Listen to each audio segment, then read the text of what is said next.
Shalom, selamat malam. Renungan malam Sabda Bina Umat, Minggu 29 Mei 2022. Firman Tuhan malam ini terambil dari Ester 9 ayat 26 sampai 32. Demikian firman Tuhan. Oleh sebab itulah hari-hari itu disebut Purim, menurut kata Pur. Oleh sebab itu jugalah, yakni karena seluruh isi surat itu dan karena apa yang dilihat mereka mengenai hal itu dan apa yang dialami mereka, orang Yahudi menerima sebagai kewajiban dan sebagai ketetapan bagi dirinya sendiri dan keturunannya dan bagi sekalian orang yang akan bergabung dengan mereka, bahwa mereka tidak akan merayakan kedua hari itu tiap-tiap tahun menurut yang dituliskan tentang itu dan pada waktu yang ditentukan, dan bahwa hari-hari itu akan diperingati dan dirayakan di dalam tiap-tiap angkatan, di dalam tiap-tiap kaum, di tiap-tiap daerah, di tiap-tiap kota, sehingga hari-hari Purim itu tidak akan lenyap dari tengah-tengah orang Yahudi, dan peringatannya tidak akan berakhir dari antara keturunan mereka. Lalu Ester sang ratu anak Abihail menulis surat bersama-sama dengan Mordekai orang Yahudi itu. Surat yang kedua tentang hari raya Purim ini dituliskannya dengan segala ketegasan untuk menguatkannya.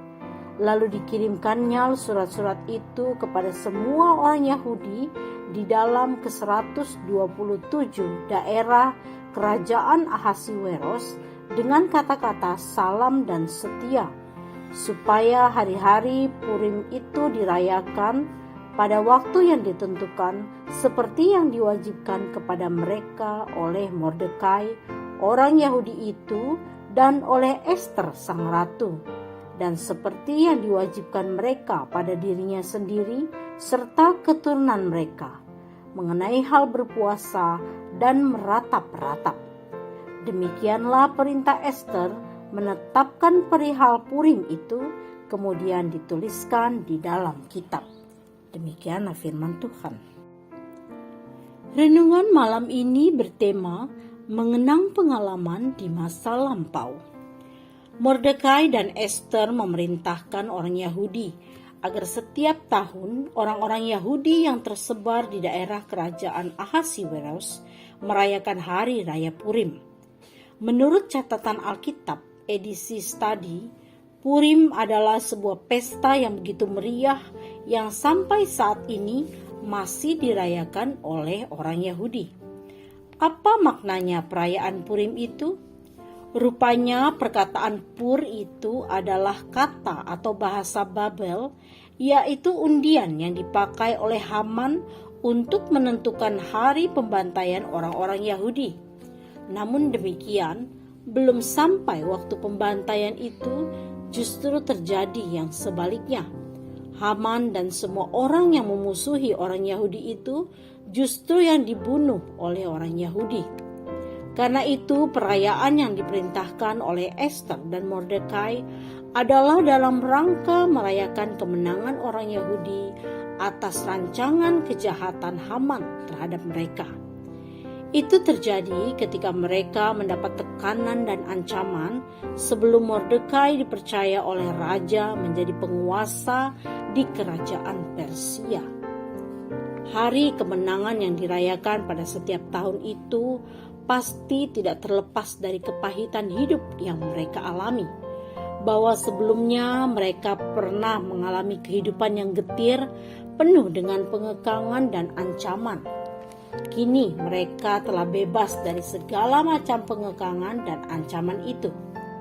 Perintah Ester dan Mordekai kepada orang Yahudi untuk merayakan hari raya Purim memberi pesan singkat bahwa meninggalkan masa lalu tidak berarti melupakan semua hal yang terjadi di masa lalu. Mengenang masa lalu tidak berarti pula mengingat-ingat berbagai aspek negatif yang pernah dialami. Namun demikian, perayaan tersebut mau menegaskan bahwa kita mengalami kenyataan sekarang ini tidak terlepas dari peristiwa di masa lalu. Entah masa lalu itu indah atau justru sebagai kenangan pahit. Apapun keadaan di waktu dulu, kenyataannya sekarang adalah bahwa kita masih hidup oleh karena sebuah kekuatan yang mutlak yang berada di luar diri kita.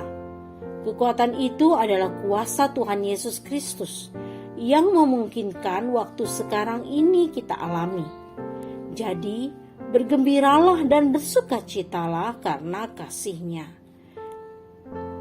Doa malam ini, terima kasih Tuhan atas hari yang Engkau beri.